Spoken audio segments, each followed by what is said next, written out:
Hello everyone, welcome back to my channel Riya blogs বানানো। তো বন্ধুরা, তোমরা কেমন আছো? আশা করি তোমরা খুব ভালো আছো, বিন্দাস আছো। আর আমিও তোমাদের ভালোবাসায় ভীষণ ভালো আছি। তো সবাইকে জানাচ্ছি গুড মর্নিং, কারণ এখন বাজে সকাল 8টা। তো এখন থেকেই ব্লগটা স্টার্ট করলাম। হয়তো ব্লগটা পোস্ট করতে করতে 11টা-12টা বাজবে। তো যাই হোক, আমি 8টা নাগাদ ঘুম থেকে উঠলাম, দেখতেই পাচ্ছ। তো আমি আজকে এসেছি মামা বাড়ি। তো চলো তোমাদের মামা বাড়িটাও একটু ঘুরে দেখাবো, আর আমি কি কি করি সেটা তোমাদের সাথে শেয়ার করব। তো ভিডিওটা কেউ স্কিপ করো না, ভিডিওটা কন্টিনিউ করো। আর ভিডিওটা যদি ভালো লাগে অবশ্যই একটা লাইক করে কমেন্ট করে দিও। তো আমি আগের বছর মানে 1 ইয়ার আগেও একটা মামার বাড়ি এসে ব্লগ ছেড়েছিলাম। যারা আমার কন্টিনিউ ভিডিও দেখো তারা জানবে। তো আমি ওখানেই এসেছি।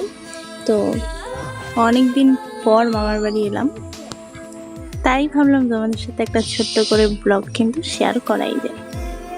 তো কালকে যেহেতু ঘুমাতে ঘুমাতে অনেকটা লেট হয়ে গেছিলো, প্রায় 1:30টা মতন বেজেই গেছিলো। তো আজকে কিন্তু আমি অনেকটা লেটেই উঠেছি। যদিও মা, মামা, মামিরা কিন্তু অনেক সকালেই ওঠে। যেমন যাদের গ্রামের বাড়ি তারা খুব ভালো মতোই জানবে যে গ্রামের যে মানুষগুলো হয় তারা কিন্তু অনেকটা ভোরেই ওঠে। তো ওদের উঠে পুরো কাজ ফাজ সব শেষ হয়ে গেছে। তো আমি ল্যাথি থেকে উঠলাম অনেক লেট করে। তারপর চলে আসলাম বারান্দায়, আর বারান্দায় এসে দেখছি হালকা হালকা রোদ উঠে দিচ্ছে। তো গ্রামের কিন্তু এই জিনিসটা ভীষণ ভালো লাগে। আমাদের শহরে 8টা নাগাদ মানে প্রায় অনেক কিছু হয়ে গেছে। অনেক কিছু বলতে গাড়ি, বাস, ট্রেন সব চালু হয়ে গেছে। বাট গ্রামের ব্যাপারটা কি বলতো, গ্রামে যেহেতু কোনো গাড়ি ঘোড়ার আওয়াজ নেই, তো এই বাঁশঝাড়ের হাওয়া, গাছপালার ব্যবস্থা একটা মানে একটা শান্তি আছে। তো রাতে যেহেতু আমি এই জামাটা পরেই জাস্ট ঘুমিয়ে পড়েছিলাম, ভেতরে কিছু পরিনি। তো এখন তো বাইরে যাব, মানে হাত মুখ তো ধুতে হবে, ঘুম থেকে উঠেছি। তো চলো পরে নেওয়া যাক। ঘুমানোর আগে টাইট কিছু না পরে ঘুমানো ভালো, তাই না? মানে আমি ফিল করি টাইট কিছু না পরে ঘুমোতে নিজের কমফর্টেবল ফিল হয়, তাই আমি খুলেই ঘুমাই। তো সেই জন্য পরে নিচ্ছি, কারণ আমি এখন বাইরে যাব, পড়তে তো হবেই। এই আমাদের মেয়েদের হলো এই সমস্যা, আমাদের কত কিছু করতে হয়, কিন্তু তোমাদের ছেলেদের কোনো কিছুই না।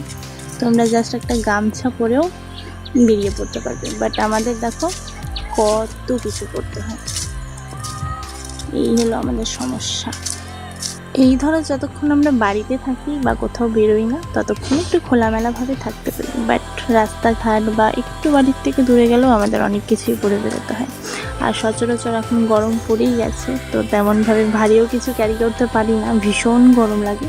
সেই জন্য এই হালকা পাতলা জামাটা দেখছি, এই জামাটাই পরছি। তো ঘর থেকে বেরিয়ে আমার ডার্লিংয়ের সাথে দেখা হয়ে গেল। তো এটা হলো আমার দাদু, মানে আমার মায়ের বাবা, দেখেছো? আর এটা হলো আমার মামার বাড়ির উঠোন মানে উঠোনটা অনেকটাই বড়, পুরোটা ক্যামেরায় আসছে না।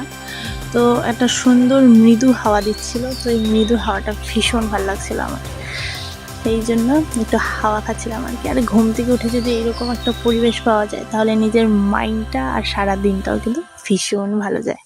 যারা অ্যাকচুয়ালি গ্রামে থাকে তারা জানে, বাট আমার কিন্তু গ্রাম খুব প্রিয়, কারণ আমি যেহেতু শহরে থাকি, শহরের আর আওয়াজ আমার ভালো লাগে না।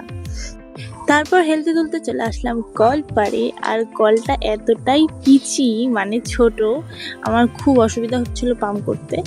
আর মামার মামিরা যেহেতু মানে খাটো খাটো মানে ছোট ছোট, আর আমি আমার মা কিন্তু ভীষণ লম্বা, মানে আমরা অ্যাকচুয়ালি লম্বা, আমার বাবাও লম্বা ছিল। তো লম্বা যেহেতু আমার কলটা একটু প্রবলেম হচ্ছিল, বাট ম্যানেজ করতে হলো, কিছু করার নেই।